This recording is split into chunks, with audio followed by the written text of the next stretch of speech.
നമസ്കാരം. ഭാരതത്തിലെ 4 ധാമങ്ങളിൽ ഏറ്റവും പ്രധാനമാണ് പുരി ജഗന്നാഥ് ക്ഷേത്രം. മറ്റു ധാമങ്ങളായ രാമേശ്വരം, ബദരിനാഥ്, ദ്വാരക എന്നിവയെക്കാളും രഹസ്യങ്ങളും പ്രശസ്തിയും ആചാരങ്ങളും പുരിയിൽ വലിയ ഖ്യാതിയുള്ളവയാണ്. വിശ്വാസപ്രകാരം ശ്രീകൃഷ്ണൻ്റെ ഹൃദയമാണ് പുരി ജഗന്നാഥ് ക്ഷേത്രത്തിൽ പരിലസിക്കുന്നത്.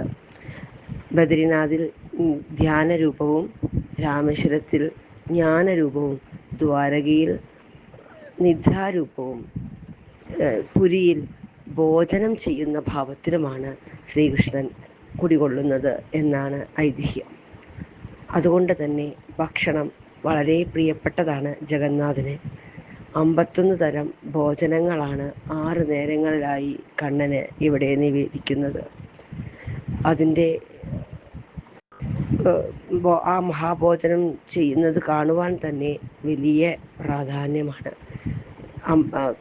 ഭക്ഷണത്തിൻ്റെ പലതരം രുചികളാണ് അദ്ദേഹത്തിന് നൈവേദ്യമായി നൽകുന്നത്. നീലമാധവ രൂപത്തിലുള്ള ശ്രീകൃഷ്ണൻ്റെ ഒട്ടും പണി തീരാത്ത ഒരു വിഗ്രഹങ്ങളാണ്. ശ്രീകൃഷ്ണൻ മാത്രമല്ല ഇവിടെയുള്ളത്, ബലരാമനുമുണ്ട്, സുഭദ്രയുമുണ്ട്. അതാണ് ബിംബരൂപങ്ങളിലുള്ളത്. പക്ഷെ ഇവ ബലരാമൻ കർമ്മമായും സുഭദ്ര ധനമായും ശ്രീകൃഷ്ണൻ ജ്ഞാനമായും നമ്മളെ ഉദ്ബുദ്ധരാക്കുന്നു. കാരണം കഥയിലപ്പുറം തത്വത്തിനും പ്രാധാന്യം ജഗന്നാഥൻ കൊടുക്കുന്നുണ്ട്.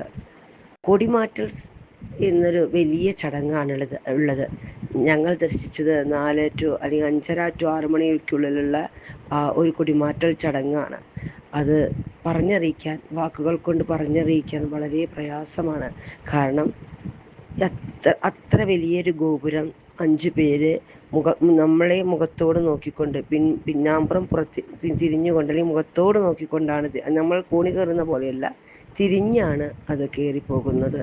അവിടെ കയറി നിന്നുകൊണ്ട്, അത്രയും ഉയരത്തിൽ കയറി നിന്നുകൊണ്ട് ആ കൊടി മാറ്റുന്നത് കാണുന്നത് തന്നെ വലിയ അത്ഭുതം സൃഷ്ടിക്കുന്ന ഒരു കാഴ്ചയാണ്.